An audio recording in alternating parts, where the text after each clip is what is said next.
사회과학 입문 제4주차 수업 시작하겠습니다.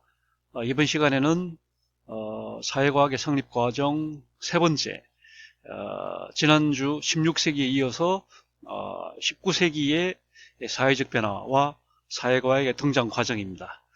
우리 지금 강의 계획서에 있는 것처럼 지금 강의에 나온 것처럼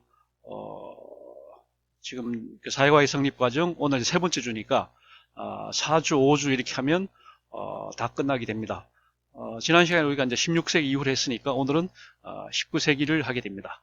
자, 우리가 강의 요목 첫 시간에 얘기를 했었죠. 사회과학의 성립 과정을 이제 이렇게 보면은 지금 우리가 맨 처음에 본 것이 과학혁명과 과학적 태도 형성을 받고 그 다음에 지난주에 16세기 이후의 사회적 변화를 봤습니다.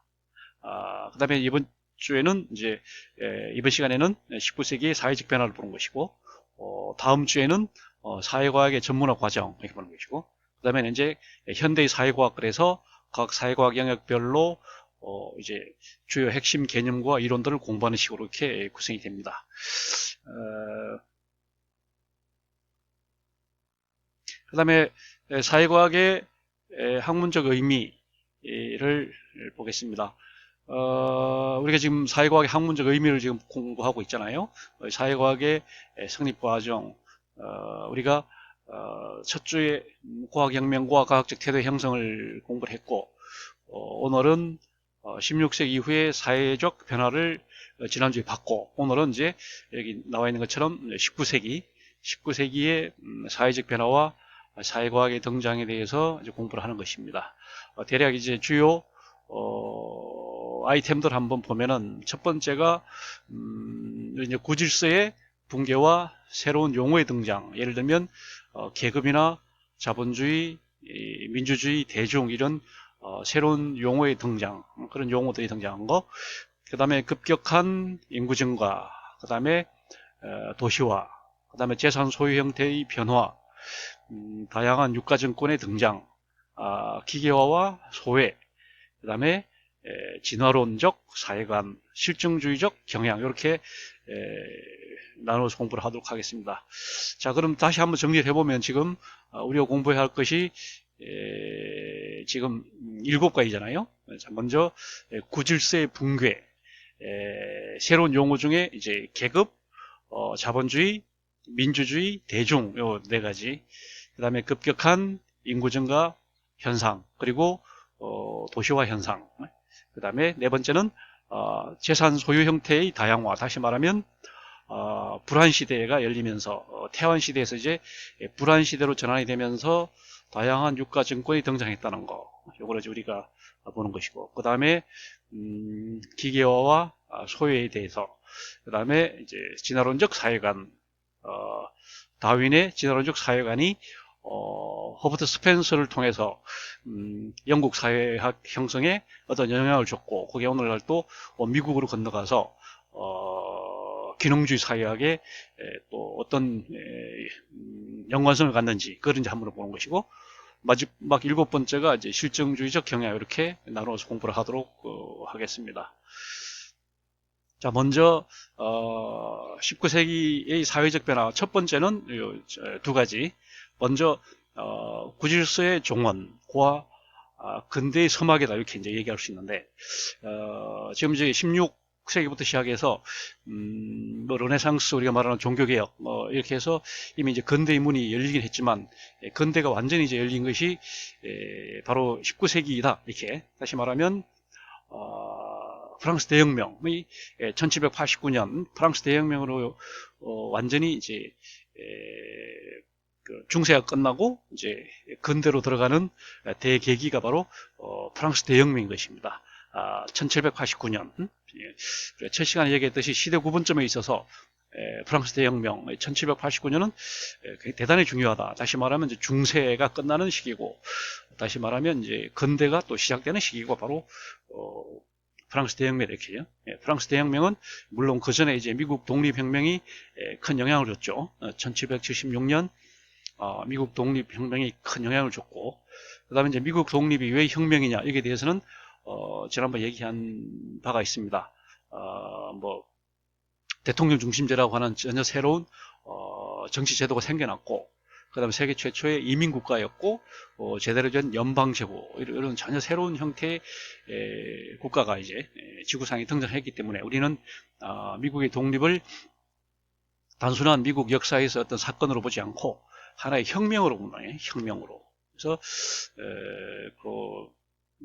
그다음에 이제 그 미국 독립혁명의 영향 중에서 물론 이제 명예혁명이고, 영국에서 1688년에 일찌감치 일어난 건데, 이게 이제 뭐 우리가 말하는 소기의 성과를 못 거뒀기 때문에, 다시 말하면 구체제 뭐랄까 입흥군주제를 이제 완전히 이끌어내지 못했기 때문에 우리는 그냥 미완의 혁명이다 그래서 이름을 그냥 명예혁명이다 이렇게 이름 붙이는 거죠. 명예혁명을 준 것은 또 이제 그 전에 있었던 이제 청교도 혁명이죠. 영국에서 청교도 혁명은 영국 역사상 거의 뭐 유일무이한 공화제를 이제 가져온 그런 혁명이었습니다. 우리가 알다시피 크롬웰이라는 사람이 총통으로 이제 취임을 해서 왕정을 이제 끝내고, 이렇게 해서 잠시 뭐 얼마 되지 않았습니다만 한 40년? 한 40년 정도 이제 영국 역사상 거의 뭐 유일무이한 공화제, 왕이 없는 군주제가 아닌 공화제 시대였다 이렇게 얘기할 수 있어요. 그 다음에 이제 청교도 혁명을 가능하게 했던 것이 계몽주의였죠. 계몽주의의 뭐랄까요, 의식화, 이것 때문에 이제 청교도 혁명이 가능했던 거고, 이 계몽주의의 문을 열어준 것도 이제 결국은 과학혁명이다 보니, 과학혁명의 과학적인 사고, 과학적인 사고에 의해서 이제 사람들이 뭔가 변혁에 대한 어떤 희망, 그 다음에 의지, 이런 게 이제 집필됨을 해갖고 이제 계몽주의를 갔던 것이고, 계몽주의에서 이제 용기를 얻어서 이 사람들이 청교도 혁명, 명예혁명으로 와서 영국의 이제 의연대각제를 형성했던 것이고, 입헌군주제를 완성했던 것이고, 그것이 이제 미국으로 또 영향을 줘서 미국 독립에 영향을 줘서 미국 독립혁명으로 이어졌고, 그것이 프랑스 대혁명으로 왔다. 이 프랑스 대혁명으로서 비로소 구질서, 아까 말한 것처럼 에인션트 레짐, 영어로 말하면 에인션트 레짐, 프랑스로 읽으면 이제 앙셴 레짐, 앙셴 레짐이라 이렇게 구질서가 완전히 이제 무너졌다는 거죠. 그래서 우리는 종언이다, 이렇게 종언. 그럼으로써 이제 근대, 우리가 흔히 말하는 근대라고 하는 모더니티라고 하는 것이 문이 열렸다, 이렇게 이제 얘기할 수 있습니다. 물론 이제 프랑스 대혁명을 거쳐서 바로 이제 중세에서 근대로 넘어간 건 아니에요. 우리 알다시피 프랑스 대혁명이 지난 다음에도 또 나폴레옹이라는 하는 사람이 나타나서 또 이제 왕정으로 다시 돌아갔고, 그 다음에 또 나폴레옹이 제거된 뒤에도 나폴레옹의 조카인 또 루이 나폴레옹이라는 사람이 또 쿠데타를 해서 쿠데타라고 하는 말이지 그때 사실상 처음 쓰인 겁니다. 쿠데타, 나라의 국가에 대한 전복. 그렇게 해서 처음에는 이제 미국식 대통령제를 받아들여서 처음에 대통령이 됐다가, 그 다음에 이제 총통이 됐다가, 그 다음에 이제 마지막으로는 왕이 돼서 자기 그 삼촌 나폴레옹하고 자기하고 묶어서 보나파르트 왕조다 이렇게 이름까지 붙였죠. 그래서 이제 프랑스 역사상 보나파르트 왕조는 이제 왕이 딱 두 사람인 경우입니다. 그래서 그런 반동을 거치긴 했지만 그래도 결국은 중세에서 근대로 넘어가는 그런 계기가 됐던 것이 바로 그 프랑스 대혁명이었던 거죠. 반동이 분명히 있었던 건 사실입니다. 그 다음에 이제 우리가 두 번째 볼 것은 새로운 용어들이 많이 이제 등장이 됐다는 거예요. 예를 들어 보면 지금 이제 한 가지, 지금 첫 번째 얘가 바로 계급이라고 하는 거거든요. 계급. 이 계급이라고 하는 이제 용어가 등장했다는 거예요. 영어로 말하면 이제 클래시스. 계급이라고 하는, 계급 한문으로 쓰면 지금 이렇게 쓰는 건데, 이것은 이제 전근대 시대, 다시 말하면 중세 고대 시대 때는 이제 신분이었어요. 신분이라고 할 수 있는 건데, 이거는 이제 영어로 말하면 카스트라고 하는 이런 거죠. 그 다음에 그것이 현대 와서는 또 계층이라는 개념으로 바뀐 거죠. 계층. 스트레타라고 하는 이제 개념으로 바뀐 겁니다. 그래서 그런 전근대 신분에서 근대 계급으로 그리고 현대에 와서 계층으로 이렇게 이제 변해갔거든요. 그래서 이제 그 당시에는 신분이 너무나 이제 신분 제도가 보편화되어 있었기 때문에 그 당시 새로 등장한 이 계급이란 말은 전혀 새로운 그런 용어였던 겁니다. 이 계급이라고 하는 것은 경제적인 재산 여하에 따라서 이제 나누는 그런 개념이죠. 재산을 가진 사람은 우리는 이제 자본가다 이렇게 얘기를 하고, 재산을 갖지 못한 사람을 노동자다 이렇게 이제 구분했던 겁니다. 이거는 마치 중세 신분을 정치적인 그런 상속 여하에 따라서 정치적으로 지배, 그다음에 귀족 신분, 그다음에 평민 신분, 그다음에 노비 신분 이런 식으로 했던, 이건 이제 정치적인 그런 거로 해서 상속이 됐던 그런 개념이 신분이었다면, 계급은 자기 노력에 따라서 재산을 축적하게 되면 이제 노동 자본가가 될 수도 있는 것이고, 또 이런 노력 여하에 따라서 바꿀 수 있는 그런 것이 바로 계급이었던 거고, 그것이 이제 현대에 들어와서는 2차 대전이 끝난 현대에 들어와서는 사회문화적 개념, 경제적 개념이 아니고 사회문화적 개념으로서의 이 소득에 기초한 그런 계층이 이제 등장하는 거죠. 소득이라고 하는 것은 재산과 다릅니다. 재산은 이제 순전히 경제적인 개념이지만, 소득은 주로 학력이랄지 이런 사회 문화적인 그런 데서 나온 거기 때문에, 소득은 우리는 사회 문화적 개념이라 이렇게 얘기를 합니다. 그래서 소득이라고 하는 이 기준이 됐다 이렇게 얘기한 거죠. 그래서 이제 조세도 그렇게 된 거예요. 조세도 고대나 중세 때는 신분에 기초한 인두세가 이제 기초가 됐었죠. 오늘날 말하면 주민세 같은 게 이제 그 뭐랄까요, 세금의 원천이 됐던 건데, 그러다가 이제 근대에 와서는 이제 재산에다 기초해서 재산세가 이제 또 중심이 됐던 겁니다. 재산세. 그게 오늘날 이제 재산세 개념이고, 그러나 이제 현대에 와서는 재산보다는 소득이다. 그래서 오늘날 소득세가 이제 중심축이 옮겨가는 거죠. 그래서 좀 더 합리화됐다는 겁니다. 옛날에는 그냥 단순히 신분에다가 세금을 매겼기 때문에 대단히 불합리했다면, 근대에 와서는 재산에다가 이제 과세를 했으니까 조금 나아진, 합리성이 조금 개선된 형태라고 볼 수 있고, 그 다음에 이제 재산도 또 불합리한 측면이 있기 때문에 그것보다 좀 더 합리적인 것이 소득에 기초한 그런 이제 과세가 될 것이고, 또 소득보다 좀 더 현실적인 게 이제 소비입니다. 소비. 그래서 이제 소비과세 이렇게 해서 소비과세가, 그래서 이제 이런 어떤 과세의 어떤 근거, 표준이 되는 것이다 이렇게 이제 얘기할 수 있겠어요. 그래서 이제 이 계급이 등장하면서 그 당시 재산을 가진 사람들 우리는 중소상공업자, 아니 중소상공인이다 이렇게 해서 프랑스 말로 부르주아다 이렇게 말합니다. 이 앞에 부르주, 쥐까지 여기 부르주란 말은, 부르란 말은 이제 성이란 말이에요. 성을 쌓아서 성 안에 사는 사람들을 이제 부르주아다 이렇게. 그러니까 이제 생활에 여유가 있고 이런 사람들은 성 안에 살기 때문에 부르주아다 이렇게 말이에요. 부르주아. 성이라고 하는 게 이제 우리가 알다시피 요새잖아요. 중세 옛날에는 굉장히 중요한 요새였고, 그래서 대체로 이제 지형지물을 이용해서 이제 성을 쌓기 때문에 그런 성을 우리는 이제 산성이라고 그러죠. 산을 중심으로 해서 산성이라고 그러고, 그다음에 이제 평지에서 또 이제 성을 쌓으려면 이제 쌓아서 만들잖아요. 벽돌 같은 걸 쌓아서 이제 성을 만들기 때문에 이런 성을 우리는 또 읍성이라고 합니다. 그래서 이제 유럽도 그래요. 좀 산악 지역을 가보면 이제 산성이 중심이 돼 있고, 그 다음에 이제 뭐 이탈리아도 그러니까 저 북부 쪽, 좀 평지 쪽은 뭐 피렌체나 뭐 이런 데 가보면은 읍성입니다. 그게 완전 평지이기 때문에 성을 만들려면 이렇게 이용할 지형지물이 없으니까 이렇게 흙으로 벽돌을 만들어서 이제 성을 쌓습니다. 그게 이제 읍성이 되는 거죠. 하여튼 그런 이제 성 안에 사는 사람들을 부르주아다 이렇게 말하고, 반면에 그 성 안에 살지 못하는 사람들을 이제 성 밖에 사는 사람들을 프롤레타리다 이렇게 얘기하는 거죠. 그래서 우리도 그렇습니다. 조선시대 때 보면 서울에 이제 사대문 안에 사는 사람들은 이제 부르주아라고 할 수 있고, 사대문 밖에 사는 사람들은 프롤레타리라고 할 수 있는 거죠. 그래서 이 부르란 말은 이제 프랑스 말로는 부르, 그다음에 독일 말로는 부르크, 독일 말 함부르크, 무슨, 짤츠부르크, 부르크란 말이 이제 성이란 뜻이잖아요. 영어로 말하면 캐슬이죠, 캐슬. 영어의 캐슬이 거기에 해당이 되는 거죠.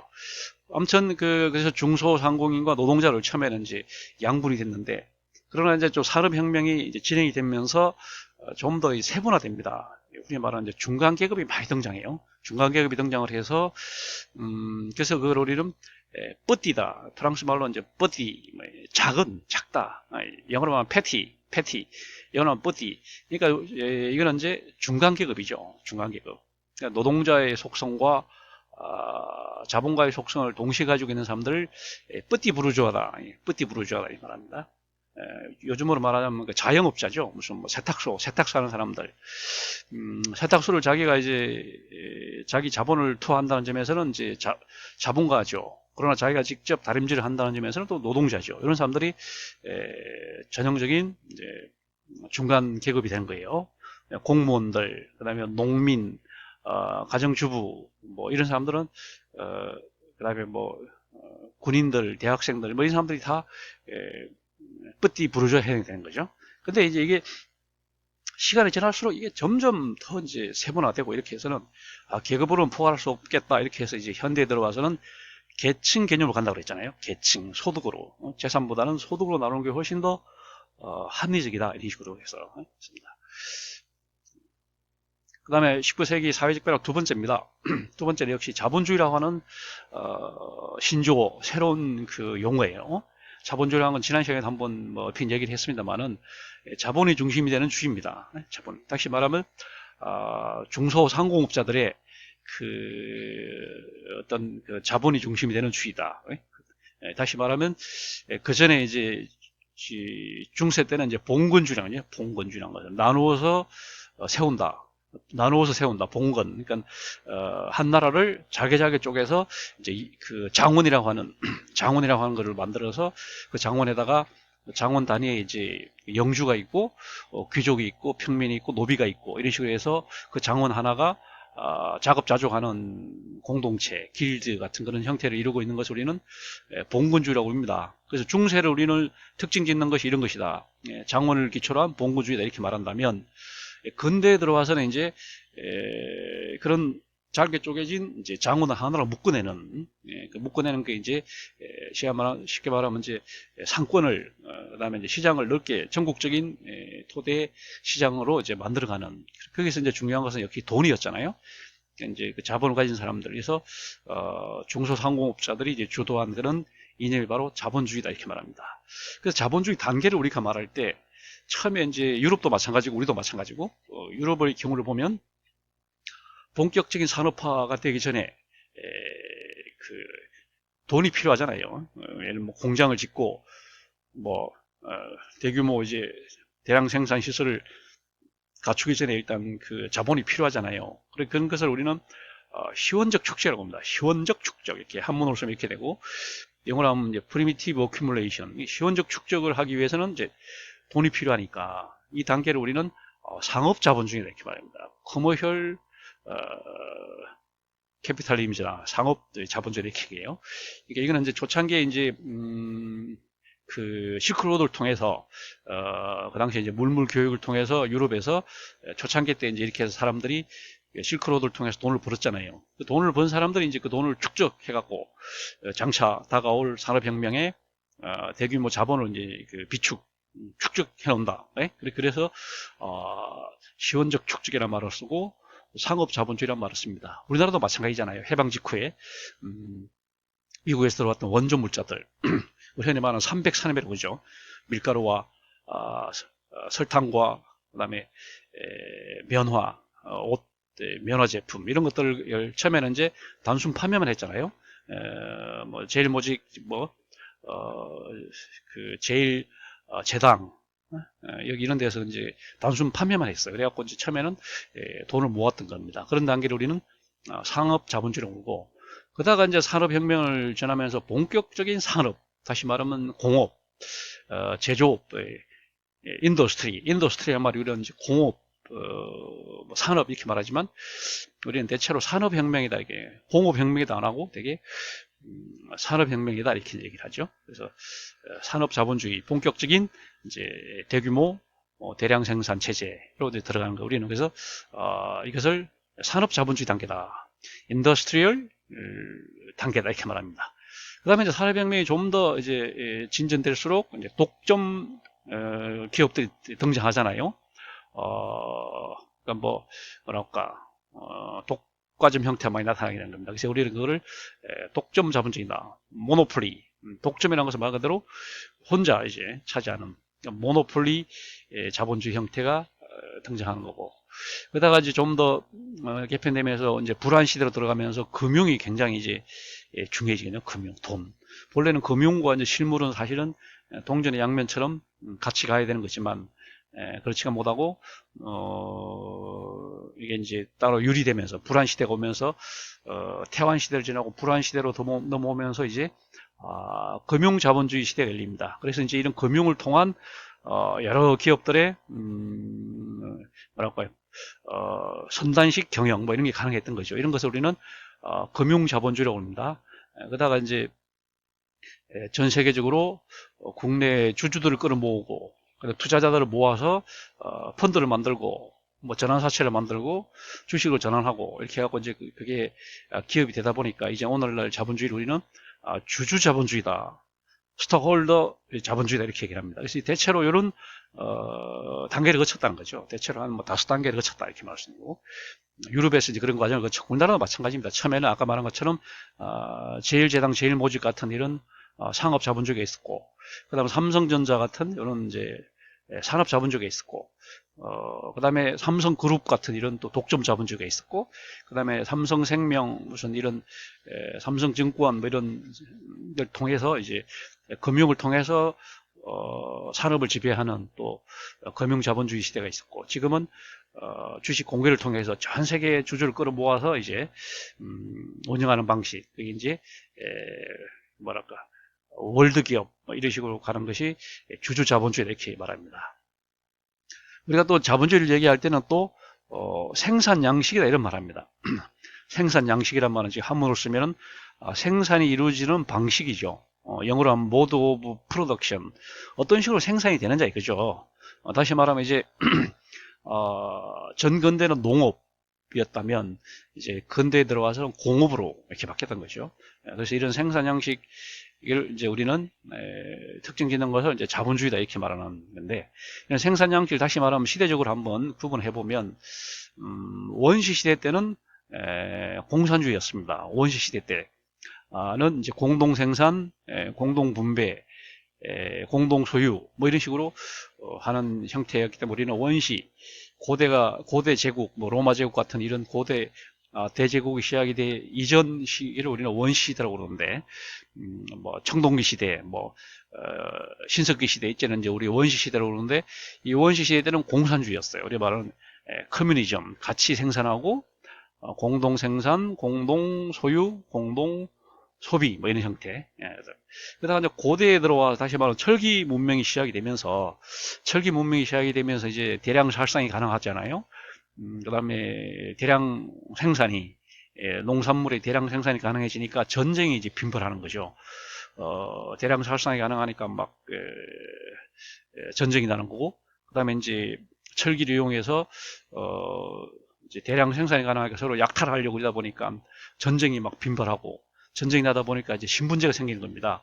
이기는 사람들이 이제 진 사람들을 노예로 삼거든요. 그래서 우리는 고대 생산 양식을 우리는 노예제다 이렇게, 노예제, 슬레이브리, 노예제다 이렇게 얘기를 하는 거고, 그러다가 중세에 들어와서 이제 고대 로마 제국이 망하고 중세 신성 로마 제국 시대가 들어오면서 이제 큰 로마를 다 이제 작은 장원으로 나누어서 영주를 봉하고 이렇게 이제 하는 그런 봉건주의 시대를 거칩니다.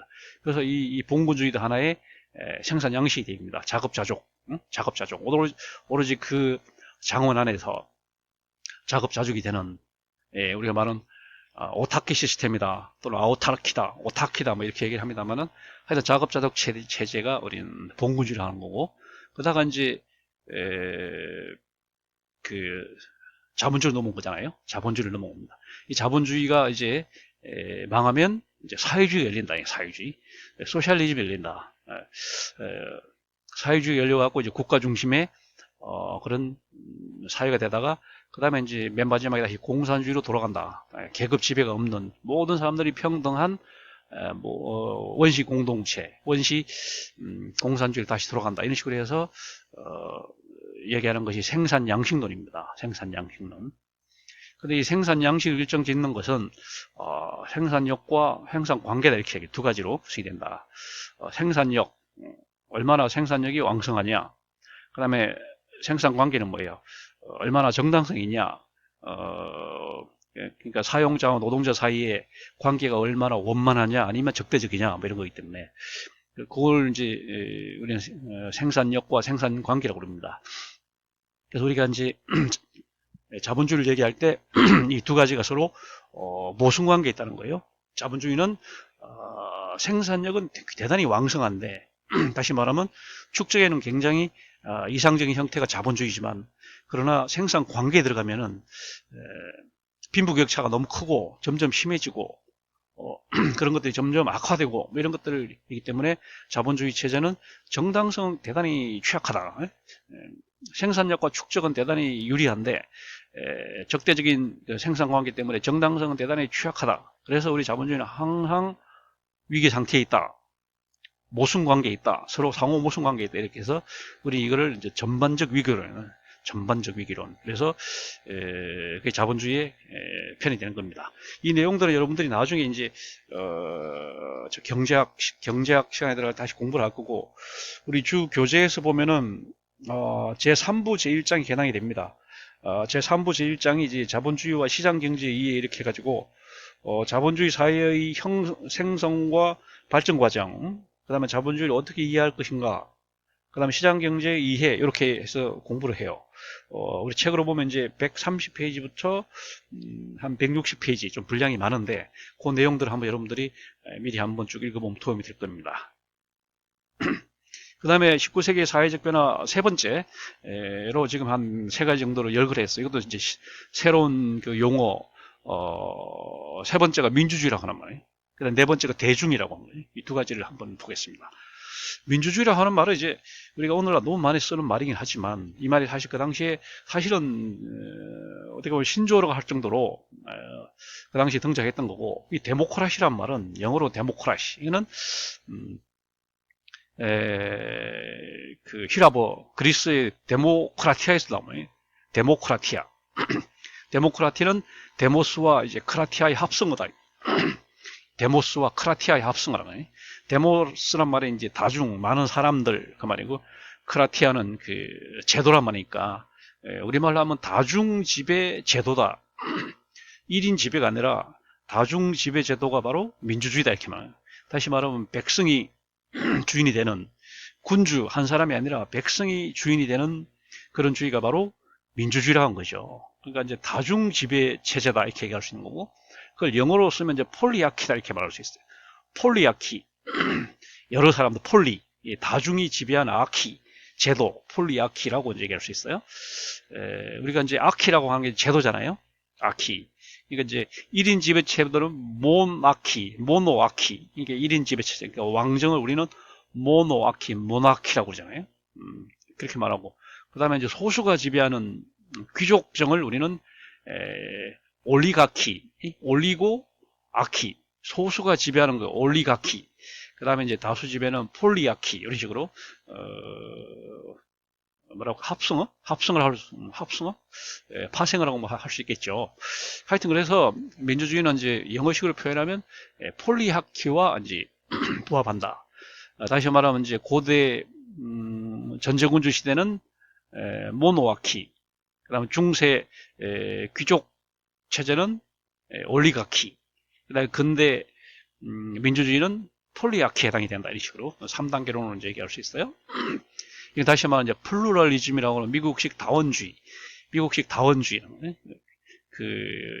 뭐라고 일방적인 그런 권력만 존재하는 것이 아니고 권력이 분산돼 가지고 그 권력들이 서로 중첩이 돼 있고 뭐 이런 형태. 이게 이제 민주주의거든요. 다양성.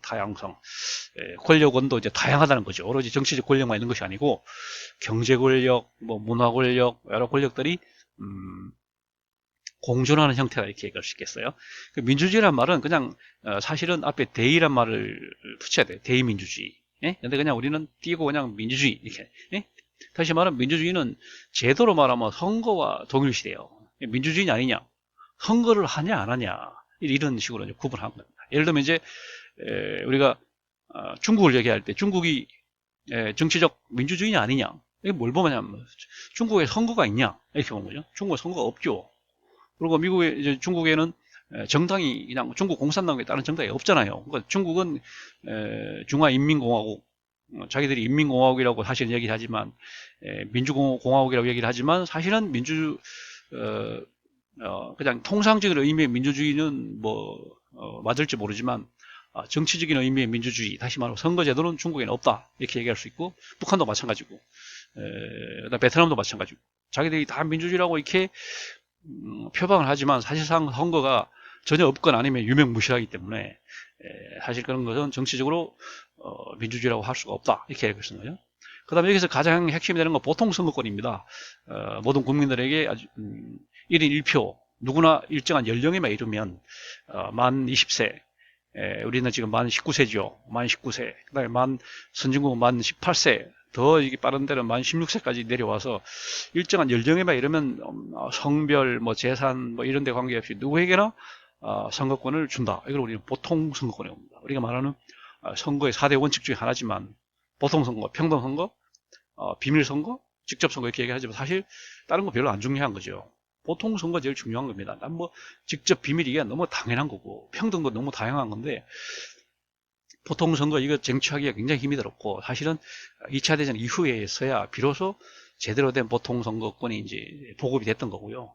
그리고 이제 후진국에서는 이 보통선거권마저도 잘 보장이 안 되는 형태가 있고, 뭐 그렇습니다. 그래서 대의민주주의는 바로 이 두 가지를, 선거제도와 보통선거권을 얘기하는 것이고, 그 다음에 그래서 우리는 민주주의는 자유민주주의, 대의민주주의와 이제 동일시되고 있다.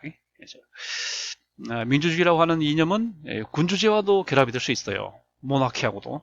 그리고 우리는 입헌군주제라고 하잖아요. 영국이나 일본이나 스웨덴, 뭐 덴마크, 에스파냐 이런 데는 아직도 왕이 있잖아요. 이 왕이 있고 있으면서도 민주주의를 잘하고 있잖아요. 우리는 입헌군주제다 이렇게 해요. 그러면서 또 공화제와 더 잘 부합을 하죠. 왕이 없는 형태, 리퍼블릭.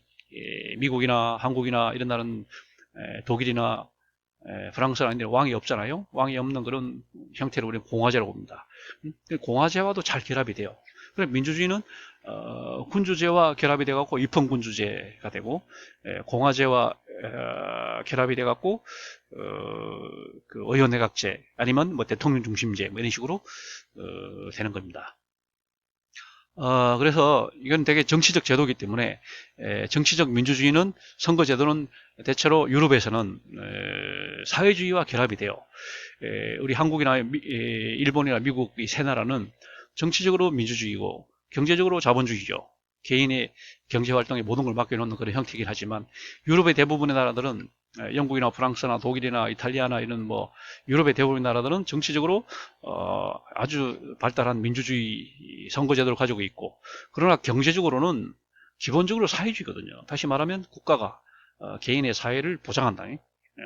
물론 개인의 경제적 자유도 있지만 우선적으로 국가가 사회보장을 한다는 책임이라는 거죠. 그래서 유럽의 대부분의 나라들은 정치적 민주주의와 경제적 사회주의가 결합한 사회민주주의는 경제적으로 사회주의, 정치적으로 민주주의, 그래서 사회민주주의 형태가 한다. 이게 바로 제3의 길인 겁니다. 정치적으로는 독재보다는 민주가 낫다. 그 다음에 경제적으로는 자본주의보다는 사회주의가 낫다. 이렇게 해서 두 가지 형태를 이제 결합시킨 게 사회민주주의였던 거죠. 네. 그 다음에 이제 네 번째 그 당시 새로운 용어가 대중이란 말이에요. 대중. 말 그대로 한문으로 쓰면 이렇게 큰 대자를 써서 많은 무리들이 모이는 것을 대중이라고 해요. 영어에 메스라고 하는 말, 메스. 메스. 다시 말하면 이제 고대 로마 시대 같은 경우에는 1인 지배 체제는 모노아키였다는 거죠. 1인 지배 체제였고, 그 밑에 이제 귀족이 있고 평민이 있고 노비가 있고 이런 식의 이제 신분제였다는 거죠. 그러다가 이제 중세에 들어와서는 이제 왕권이 완전히 무너졌잖아요. 신성 로마 제국이 되면서 이제 그 봉건 장원에서 이제 영주, 그다음에 뭐 귀족 이런 사람들이 중심이 됐기 때문에 이때는 소수 지배층, 아까 말한 올리가키, 모노아키, 그다음에 이제 중세 와서는 올리가키, 그다가 와서 이제 근대 초에 들어와서 이제 이 공중이라고 하는 개념이 생깁니다. 공중. 한문으로 쓰면 이렇게 공중, 영어로 말하면 퍼블릭. 이때 공중은 오늘날 말하는 대중과는 좀 다르죠. 어떤 교양을 좀 갖춘 좀 선택된 사람들 이런 뜻이죠. 교양을 갖춘. 다시 말하면 옛날 뭐 귀족 출신이거나 아니면 뭐 재산을 가진 부르주아거나 뭐 이런 그런 사람들을 이제 공중이라고 공중. 그러다가 이제 근대에 접어들면서는 그 대량 생산, 대량 소비 체제가 되면서 이제 양 개념으로 퀀티티 개념에 가는 대중으로 이행을 하게 된 겁니다. 그래서 이거를 이제 이상 심리적인 개념 이상, 좀 정상이 아닌 비정상 심리적인 개념인 군중이라는 군중, 크라우드라면 군중이라고 해요. 이는 이제 뭐랄까요, 광기, 집단 광기 이런 걸 가진 이제 군중 개념과 연결이 되는 것이죠. 이게 우리가 하는 2차 대전 직전에 가장 이제 원초적인 형태는 이탈리아에서 파시즘의 형태로 나타난 것이고, 그 파시즘 형태가 독일에서는 이제 나치즘 형태로, 그 다음에 일본에서는 군국주의 형태로 나타났다는 거죠. 그래서 그 당시 이제 막 군중 집회를 많이 하고, 그런 군중 심리를 악용해갖고, 독재자가 이제 뭐, 무솔리니, 그 다음에 뭐 히틀러, 그 다음에 뭐 일본의 텐노, 뭐 이런 사람들이 나와서 이제 군중 심리를 조작하는 그런 형태가 있었던 거죠. 그 다음에 이제 우리가 19세기 들어와서 산화 현상이 인구가 굉장히 급증했다. 급격한 인구 증가다 이렇게 읽었습니다. 그 이유는 이제 위생 수준이 상승이 되잖아요. 그러다 보니까 평균 수명이 굉장히 길어집니다. 평균 수명에 가장 큰 영향을 주는 것은 이제 영아 사망률입니다. 영아 사망률. 평균 수명은 말 그대로 이제 모든 사람들의 그 수명을 합쳐갖고 그 사람의 그 인구수로 나눈 게 평균 수명이다 보니까 그 평균 수명을 가장 잠식하는 게 영아 사망이거든요. 0세에 죽어버리면 100살에 죽는 사람, 0살에 죽는 사람 이렇게 합쳐버리면 그냥 평균 수명 50으로 반이 되잖아요. 그러니까 그 당시 그러니까 급격한 인구 증가란 말은 결국은 영아 사망률이 현저히 떨어졌다. 다시 말하면 이제 위생, 보건, 의료 수준이 이제 획기적으로 좋아지니까 영아 사망률이 낮아지면서 평균 수명이 연장되고, 그 다음에 이제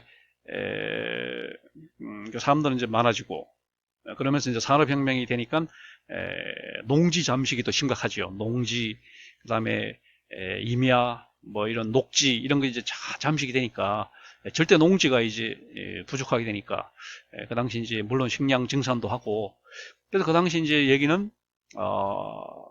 그 식량은 산수급수로 늘어나지만 인구는 기하급수로 늘어나기 때문에 이대로 가면 우리 인류는 파멸한다 이렇게 해서 그 당시 나왔던 것이 그 유명한 인구론입니다. 인구론이라는 책을 쓴 사람이 토마스 멜더스라는 사람이, 자 그럼 어떻게 되냐, 그래서 경제학을 해요. 우리는 경제학을 연구를 해서 자 어떻게 일단 경제성을 높여야 된다 이렇게 해서 멜더스는 그래서 바로 위기의 경제학이라고 말합니다. 위기 이런 인구 문제를 해결하기 위해서 경제학이 필요하다 이렇게. 그래서 우리는 멜더스의 경제학을 위기의 경제학이라고 합니다. 반면에 애덤 스미스는 반대죠. 그 당시 이제 영국의 산업혁명의 덕으로 사람들에게도 좀 유복해지니까 좀 생활에 여유가 생기니까, 그래서 우리는 비로소 가치 문제에 관심을 갖게 된 거고, 비로소 그전에는 전혀 생각지도 못했던 그 가치 개념 있잖아요. 금관이 있다면 금이 왜 비쌀까? 이렇게 해서 이제, 비로 거기에 이제 고민을 하게 됐던 거고, 그래서 나온 것이 노동가치설이었고죠. 노동가치설. 노동량이 이제 그 가치를 결정한다. 그렇게 해서, 그렇게 해서 이제 토마스 멜더스의 위기 경제학과 이제 아담 스미스의 풍요 경제학이 결합이 돼갖고, 이제 데이비드 리카도가, 우리가 말하는 뭐 지대 개념 뭐 추가하고 해갖고 이제 드디어 고정 경제학을 이제 성립을 시키는 겁니다. 이것은 마치 그 철학에서도 마찬가지예요. 철학도 이제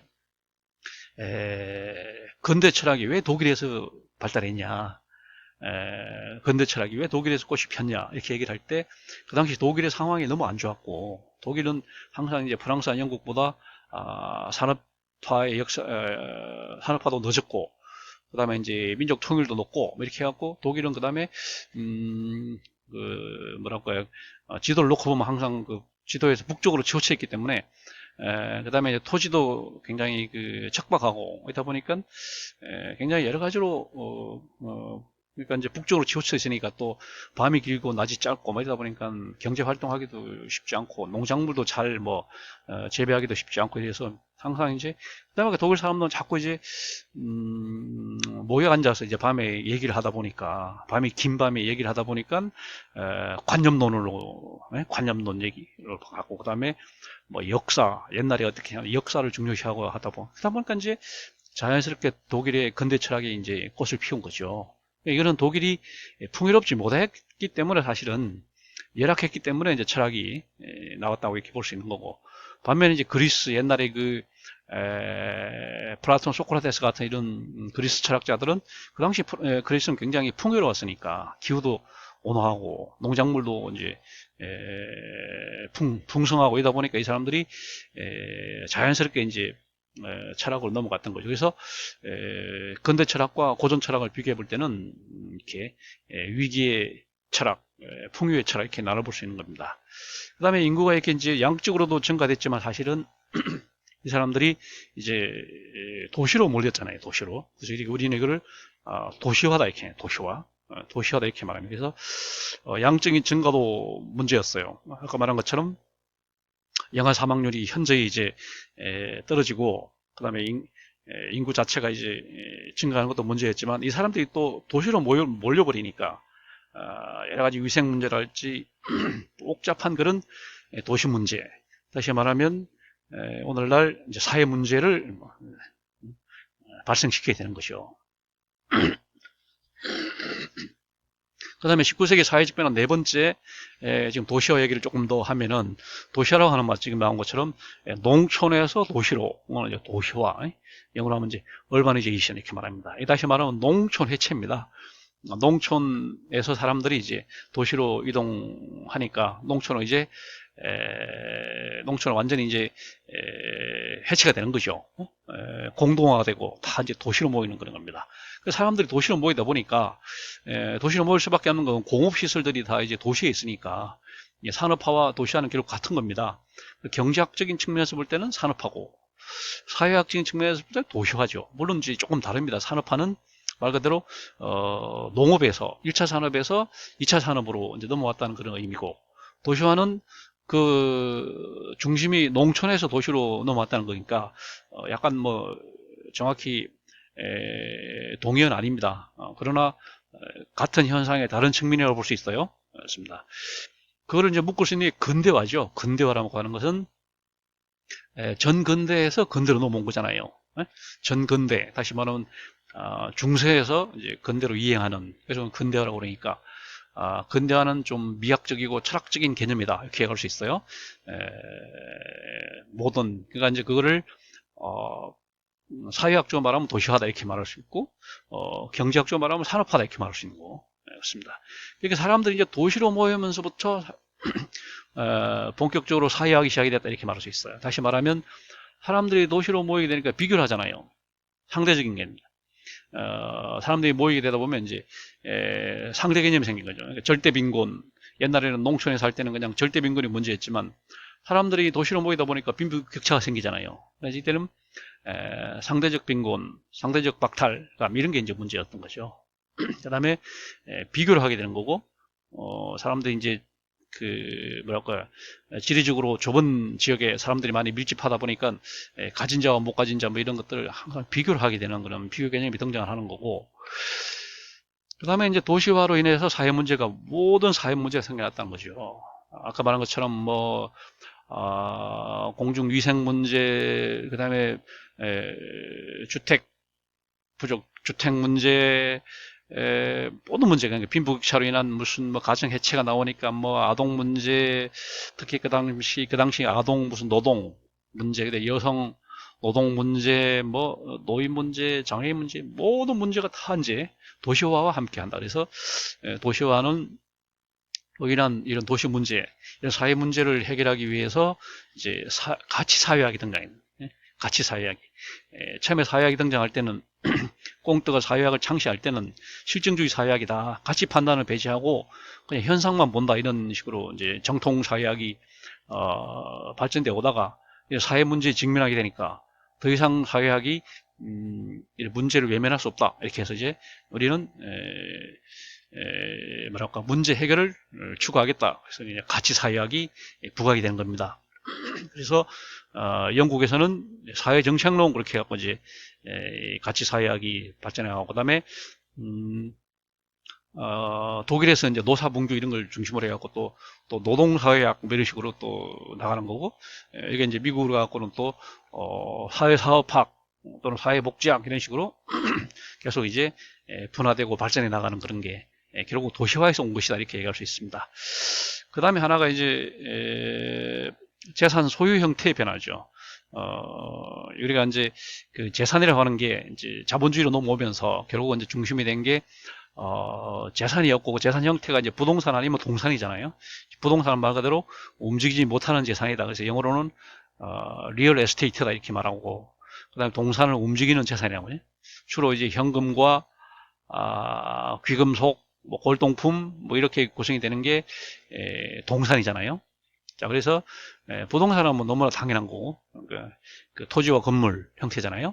이건 뭐 너무나 당연한 건데 이제 동산이 좀 당연해요. 동산. 그래서 동산이라는 건 이제 화폐와 금융 형태인데 화폐와 금융이라는 것은 이제 그 영어로 하면 파이낸스죠. 파이낸스. 자, 얘는 이제 어원적으로 볼 때는 fin 라틴의 끝이라고 하는 그 뜻이죠. 그러니까 부채를 청산한다, 부채를 끝낸다라는 게 있습니다. 어원적으로 볼 때는 이제 금융이라고 하는 게 등장이 됐어요. 다시 말하면 실물이 가진 가치 측면인 금융이 이제 등장이 됐고 태환 시대에서 이제 불안 시대가 넘어가 불안 금본위 시대 금을 화폐같이 척도로 삼다가 금이 너무 귀하니까 다시 은본위 시대로 왔다가 은도 귀하니까 이제 지폐로 해서 이제 만들어낸 거죠. 정부에서 관리하는 이제 화폐. 그래서 지폐만 나온 것이 아니라 수표, 그다음에 채권, 뭐 다양한 형태의 유가증권이 나온 겁니다. 유가증권. 자, 여기 나와 있는 그 유가증권. 말 그대로 가격이 있는 증권이죠. 오늘 말하는 뭐 주식, 채권, 뭐 다양한 형태 하여튼 이런 것들이 이제 양도성 예금 증서 뭐 이런 것들 다 유가증권인 겁니다. 이것이 이제 많이 등장하게 되는 거고 아까 말한 것처럼 본위 시대, 금본위, 은본위 이런 데서 이제 관리 통화 제도로 자연스럽게 넘어가게 되는 국가가 이제 관리 통화 제도. 우리나라 같으면 한국은행과 금융통화위원회 이런 금통위가 있는 거고 미국 같으면 이제 연방준비원회 연준이라는 게 있는 거고 나라마다 좀 차이가 있지만 이제 국가가 통화를 관리하는 겁니다. 관리해서 관리 통화 제도로 완전 불안 시대로 들어간다. 그러니까 이제 재산 소유 형태가 굉장히 다양해지는 겁니다. 그다음에 하나가 이제 기계화와 소외입니다. 산업혁명으로 인해서 소외 현상이 굉장히 많아졌다. 소외 현상. 소외라고 하는 한문으로 쓰면 이렇게 쓰는 거고 영어로 그러면 엘리네이션 그러면 이제 뭐라 유리되는 거죠. 본질에서 이렇게 겉으로 내몰리는 거 이건 이제 소외라고 하는 소외. 이거는 특히 이제 그 당시 산업혁명으로 해서 대량 생산이 되면서 그걸 생산하는 사람과 그 제품 사이에 일체감이 없어진다. 그래서 이제 소외감을 느낀다 이런 거였어요. 그래서 이제 그게 가장 큰 그 영향을 준 것이 이제 우리가 나온 포디즘이죠. 헨리 포드가 미국에서 이제 대량 자동차를 대량 생산하면서 컨베이어 시스템을 도입함으로써 대량 생산이 가능해졌죠. 그러다 보니까 이제 차량 만드는 사람과 그 자동차 사이에 어떤 일체감이 없어지고 그래서 이제 포디즘이 굉장히 큰 그 요인이었어요. 그 다음에 이제 찰리 채플린이라고 하는 그 당시 희극 배우가 있었습니다. 영국인이죠. 희극 배우 찰리 채플린, 네? 찰스 채플린, 하여튼 찰스인데 하여튼 찰리라고 쓰죠. 찰리 채플린. 찰리 채플린 사람이 희극 배우가 등장해가지고 당시에 모던 타임스라고 하는 뭐 영화를 만들었어요. 블랙 코미디를 만들었어요. 그 이제 그 당시 흑백 무성 영화 시대 때 분장을 히틀러처럼 콧수염을 기르고 그다음에 이제 지팡이를 뱅뱅 돌리면서 이렇게 나와서 좀 사람들 웃기고 그다음에 거기 보면 뭐 톱니가 큰 톱니바퀴가 막 돌아가는데 거기에 막 지팡이가 끼고 막 사람이 끼어서 그 소리 지르는 그걸 보면은 사람들이 그냥 뭐랄까요 코미디긴 한데 아주 우스꽝스러운 코미디가 아니고 요즘식으로 말하면 썩은 썩소 같은 그런 웃음을 나오게 만드는 것은 이게 블랙 코미디 영역을 개척했다. 이 풍요라고 하는 게 좋은 거지만 이게 뭐냐? 풍요라고 하는 게 좋지만 우리가 이게 톱니바퀴 속에 우리가 이게 끼어 들어가는 이게 행복한 것이냐 하고 우리한테 굉장히 큰 메시지를 줬던 그런 그 찰리 채플린은 그런 예술 세계가 좀 뭐라고 할까요? 이런 좀 비판적이고 그랬어요. 그래서 그 당시에 사회주의자로 이렇게 이제 낙인 찍혀갖고 사실 미국에서 별로 좋아하지 않은 선호하지 않은 미국 입국 금지될 정도의 영국인 그 희극 배우였죠. 그 뒤에 그 뒤를 이은 사람이 빈이라는 사람이 있었어요. 빈이라는 사람이 있었어요. 조금 웃기는 프랑스 사람인가 이 사람도 하여튼 있습니다.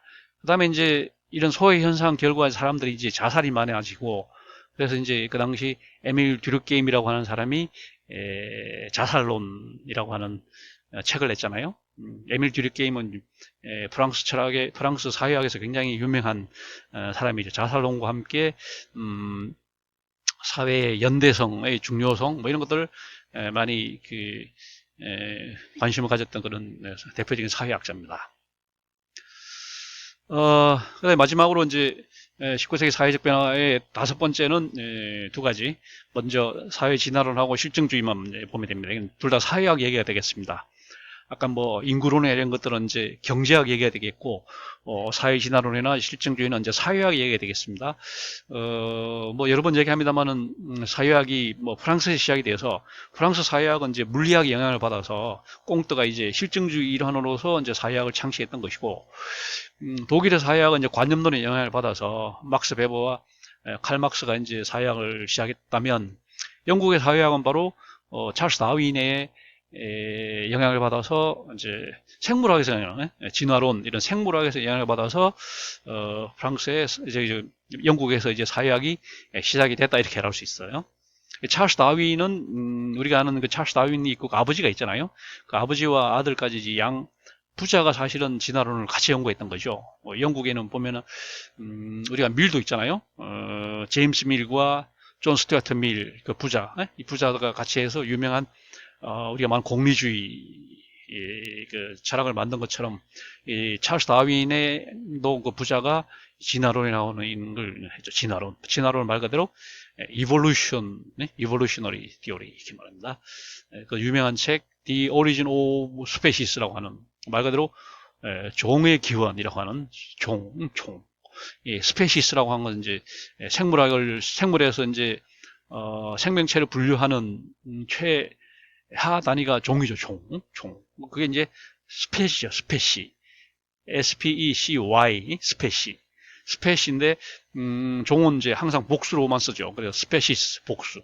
그러니까 우리말로 하면 종의 기원이라고 하는 그 유명한 책인데 이 책은 이제 영어로 쓰여 있단 말이에요. 그 당시 이제 라틴어로 책이 나오던 시대에 이제 과감하게 찰스 다윈이 자기 모국으로 영어로 과감하게 책을 낸 그런 책이고, 그 다음에 그 형식적으로 그렇고, 내용 면에서도 그 당시 이제 그 창조론이 지배하던 시대 때 과감하게 진화론을 던질 수 있다고 하는 점에서 찰스 다윈은 형식적으로 영어로 책을 썼고, 내용적으로는 그 창조론에 대항해서 진화론을 주장했다는 점에서 굉장히 큰 의미를 갖는 것이요.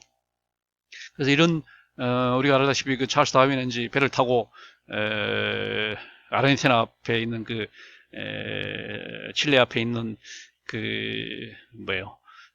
갈라파고스 섬에 가서 이제 현지 연구를 해가지고 이제 이거를 발표하잖아요. 그래서 거기에 이제 시사를 받아서 영국에서 허버트 스펜스라고 하는 사람이 사회 진화론을 주장합니다. 찰스 다윈이 말하는 것처럼 단순하고 융합적인 그런 조직체가 복잡하고 분화된 그런 조직체로 진화하는 것처럼, 생명체가 그렇게 진화하는 것처럼 우리 사람이 살고 있는 조직체도 그렇게 똑같은 방향으로 간다라고 해서 이 사람이 이제 영국 사회학을 그런 식으로 이제 시작한 거고, 그래서 이게 다시 미국으로 건너가갖고는 그대로 이제 되는 거죠. 어떤 식으로 그러면 단순하고 융합적인 그런 조직이 어떤 식으로 복잡하고 분화된 형태로 가느냐. 분화가 바로 이제 기능별로 분화가 된다. 이렇게 해서 이제 우리가 아는 달코트 파슨스라고 하는 사람이 이제 기능주의 사회학을 창시한 거고, 거기에 이제 영향을 받아서 오늘날 미국의 기본 사회학들, 조직 사회학들이 이제 꽃을 피우는 거고, 또 나중에는 또 체제 이론, 그러니까 이제 생명체가, 세포나 이런 인체가 항상 환경과 이렇게 유기적으로 뭐랄까요, 서로 상호작용하는 것처럼 우리 사회 조직체도 조직체를 둘러싸고 있는 환경과 수시로 교호작용을 해야지만 살아남을 수 있다라고 이제 그걸 우리는 이제 체제 이론, 생명체의 그런 시스템, 그런 개념들이 우리 사회 조직에도 그대로 적용이 된다 이렇게 해서 이런 사회진화론, 다시 말하면 생물학적 사회학이 오늘날 사회학 내용의 컨텐츠에 거의 주류가 되고 있다 이렇게 얘기할 수 있습니다. 마지막으로 이제 실증주의 얘기를 좀 해야 되는데, 실증주의를 한마디로 말하면 자연과학적 방법론의 사회과학적 수용이다 이렇게 말할 수 있어요. 자연과학에서 말하는 그 엄정한 방법론이 있잖아요. 물리학이나 화학이나 이런 것은 주로 이제 여기 나와 있는 것처럼 이제 처음에 가설을 설정하잖아요. 수소와 산소가 반응하면 물이 될 것이다. 이런 식으로 가설을 이제 일단 설정을 하죠. 높은 데 가서 물건을 던지면 땅으로 떨어질 것이다. 라고 하는 가설을 이제 설정을 해서, 그 다음에 그거를 실험을 통해서 실제로 보는지 아니면 관찰을 통해서 입증을 하거나 아니면 약간 수정, 보완을 하거나 이런 절차를 거치게 되잖아요. 이게 이제 과학적 방법론이에요. 이런 것을 사회과학에도 그대로 수용하는 거죠.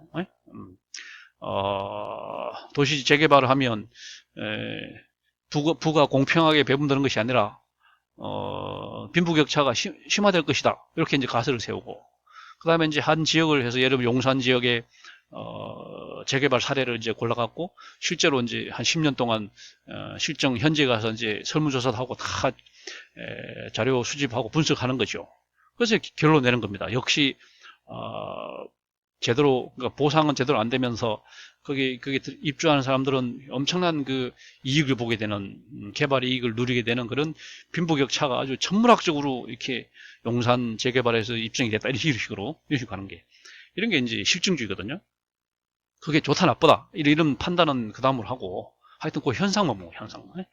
이게 이제 실증주의인 겁니다. 그래서 우리가 아는 그 사회학을 창시한 꽁트의 지식 3단계론, 지식 3단계론, 꽁트가 그 지식 3단계를 얘기하잖아요.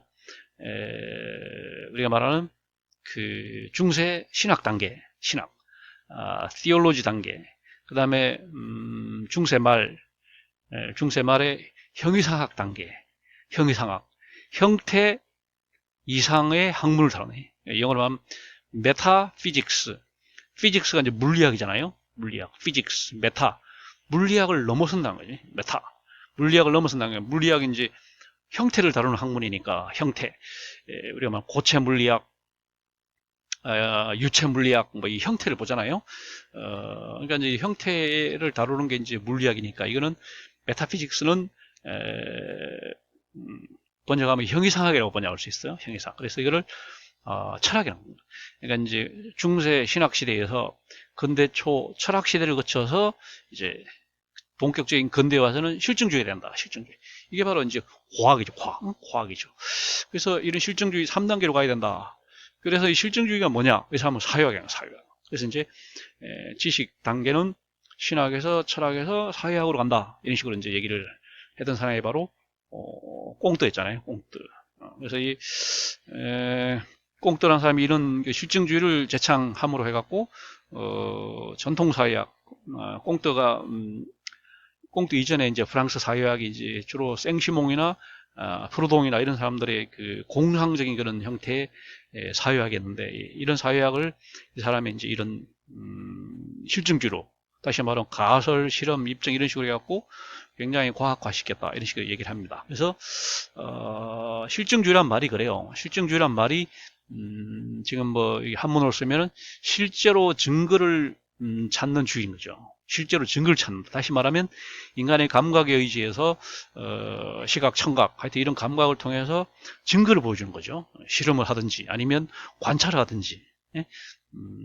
실험실에서 실험을 하든지 아니면 찰스 다윈처럼 갈라파고스 섬을 방문해서 관찰을 하든지 해서 증거를 하여튼 수집을 하는 거. 이게 이제 실증주의거든요. 이게 영어로 말하면 파지티비즘, 파지티비즘. 그러니까 적극주의지, 적극적으로, 그러니까 소극적으로 그냥 형이상학적으로 그냥 추상적으로 논리적으로 이렇게 하는 것이 아니고 적극적으로 증거를 찾아갖고 어떻게 뭐 입증을 하든지 아니면 뭐 번복 하든지 하는 걸 하여튼 적극적으로 임한다, 이래서 이제 이걸 적극주의라고 하지 않고 실증주의다, 이렇게 이제 번역을 한 겁니다. 그래서 19세기의 사회적 변화는 실증주의다, 이렇게까지 이제 얘기를 할 수 있겠어요. 그러면 우리가 그러면 우리가 이제 다음 시간에는 사회과학 성립 과정에 있어서 이제 사회과학의 전문화로 우리가 들어가면 되겠습니다. 아까 얘기한 것처럼 교재를 찾아서 좀 공부를 해야 되는데, 지금 서론 부분을 공부를 하고 있습니다. 우리 책에서 보면 19세기는 지금 10페이지부터 12페이지까지 분량은 얼마 안 되죠. 한 2페이지, 3페이지밖에 안 되는데 그 내용들이 있지만 사실 뒤에 다시 그 내용들이 반복이 되기 때문에 차례편을 보고 그 좀 다른 내용들 찾아서 좀 보충을 해야 됩니다. 자, 오늘 수업은 여기서 마치겠습니다.